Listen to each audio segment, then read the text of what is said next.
উসমান রাদিয়াল্লাহু আনহুর মতো ধনী হতে কোনো সমস্যা আছে? আপত্তি আছে? একটা আমল তার জীবনী থেকে পাওয়া যায়, এটা পড়ে আমার কাছে এত মানে নিজেকে এত ছোট মনে হচ্ছে যে কাশ যদি এই আমলটা আমি করতে পারতাম। বলে দিব? চেষ্টা করছি যে করার, আপনারাও করার চেষ্টা করেন। উসমান রাদিয়াল্লাহু আনহু ধনী ছিলেন কিনা, তো নবীর কাছে গিয়ে বলছেন যে আমার ধন সম্পদ খুব বেশি বাড়ছে, ইয়া রাসূলুল্লাহ আপনি সম্পদ একটু কমানোর দোয়া করেন তো আমার জন্য। চিন্তা করা যায় মানুষ এমন দোয়া কেউ করবে এই যুগে? আচ্ছা, নবী সাল্লাল্লাহু আলাইহি ওয়াসাল্লাম বললেন তুমি উটের পিঠে গাধার পিঠে খাওয়া দাওয়া করো, ঠিক আছে, খাওয়া দাওয়া করো। তো তিনি খাওয়া দাওয়া করেন। এখন কয়দিন পরে, কয়দিন বলতে কতদিন আল্লাহ ভালো জানেন, তিনি এসে বলছেন ইয়া রাসূলুল্লাহ আমার তো সম্পদ আরো আগের চেয়ে বাড়তেছে দেখি, আপনি কি দোয়া করলেন? সম্পদ তো আরো বাড়া শুরু করেছে এখন। তখন তিনি বলছেন যে তুমি যখন খাও তখন তোমার হাত থেকে যদি খাবার পড়ে যায় তুমি কি করো?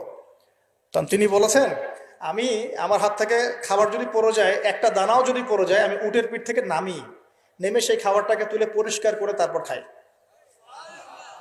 উসমান রাদিয়াল্লাহু আনহু এত ধনী মানুষ, তিনি প্রতি বেলায় 100 মানুষকে খাওয়াতে পারেন, কোনো সমস্যা নেই। তিনি একাই তাবুকের যুদ্ধে 30,000 সৈন্যের দায়িত্ব নিয়েছেন। 30,000 সৈন্য 3 মাস যাবে, যাত্রা বিরতি করবে, খাবে দাবে, তাদের ঘোড়া অস্ত্রশস্ত্র সব দায়িত্ব একজন ব্যক্তি বহন করেছেন, ওসমান রাদিয়াল্লাহু আনহু।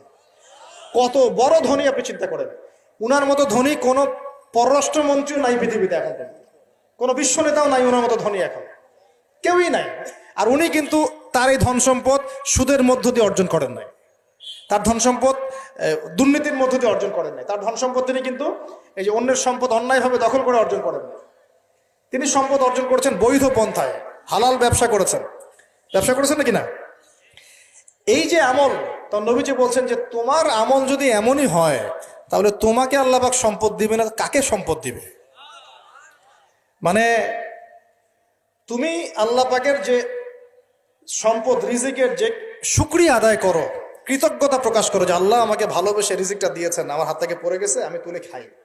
এই যে আল্লাহ পাকের নেয়ামতের প্রতি তোমার যে শ্রদ্ধা, যে সম্মান, এর এর এর শুকরিয়া স্বরূপে আল্লাহ পাক তোমাকে এরকম সচ্ছল বানাই দিচ্ছেন, আর তো কিছু করার নাই।